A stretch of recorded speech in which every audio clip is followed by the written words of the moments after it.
খবর 24 সাথে আপনাকে স্বাগত। নতুন নতুন খবর জানার জন্য আমাদের চ্যানেলে চোখ রাখুন। নমস্কার, খবর 24 সাথে আপনাদের স্বাগত। রাজ্যের আপত্তিকে পাত্তা না দিয়ে ডিভিসি অনিয়ন্ত্রিতভাবে জল ছাড়তেই বন্যা পরিস্থিতি তৈরি হয়েছে একাধিক জেলায়। সে কারণেই এটাকে ম্যানমেড বন্যা বলে আখ্যা দিয়েছেন বাংলার মুখ্যমন্ত্রী মমতা বন্দ্যোপাধ্যায়। প্রধানমন্ত্রীকে আজ ফের একটি চিঠি পাঠালেন মুখ্যমন্ত্রী। শুক্রবার প্রধানমন্ত্রীকে লেখা মুখ্যমন্ত্রীর চিঠির জবাব দিয়েছিল জল শক্তি মন্ত্রক।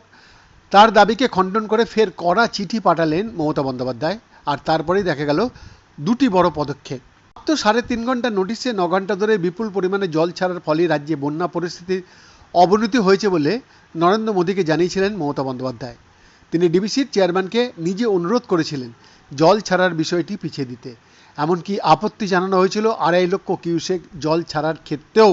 মমতা বন্দ্যোপাধ্যায়ের দাবি রাজ্যের আপত্তিকে মান্যতাই দেয়নি বা দেওয়া হয়নি বিভিন্ন ক্ষেত্রে। অনেক ক্ষেত্রে দেরিতে ব্যবস্থা নেওয়ার কারণে পরিস্থিতি খারাপ হওয়ার অভিযোগও করেছেন বাংলার মুখ্যমন্ত্রী মমতা বন্দ্যোপাধ্যায়। বিভিন্ন গুরুত্বপূর্ণ সিদ্ধান্ত কেন্দ্রীয় জল শক্তি মন্ত্রকের সেন্ট্রাল ওয়াটার কমিশনের প্রতিনিধিরা নেন বলেও দাবি করেছেন মমতা বন্দ্যোপাধ্যায়। এই পরিস্থিতিতে মোদীকে লেখা চিঠিতেই মমতা জানিয়েছিলেন দামোদর ভ্যালি জলাধার নিয়ন্ত্রক কমিটি থেকে রাজ্যের প্রতিনিধিকে সরিয়ে দেওয়া হচ্ছে।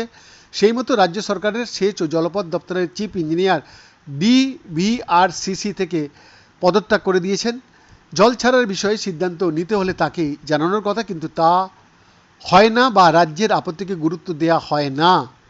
মমতা বন্দ্যোপাধ্যায় আগেই বলেছিলেন ডিবিসির সঙ্গে সম্পর্ক ছিন্ন করার কথা। যদিও তার প্রেক্ষিতে রাজ্যের বিরোধী দলনেতা শুভেন্দু অধিকারী পাল্টা চ্যালেঞ্জ ছুড়ে বলেছিলেন উনি যখন বলেছেন তখন করে দেখান। 8টি জেলা অন্ধকারে ডুববে। উল্লেখ্য, এদিন রাজ্যের বিদ্যুৎ সচিব শান্তনু বসু ডিবিসির বোর্ড থেকে পদত্যাগ করেছেন। ফলে ডিবিসির জল ছাড়া ইস্যুতে কেন্দ্র বনাম রাজ্য সংঘাত আরও তীব্রতর হলো। বৈদ্যনাথ দাসের রিপোর্ট, খবর 24/7।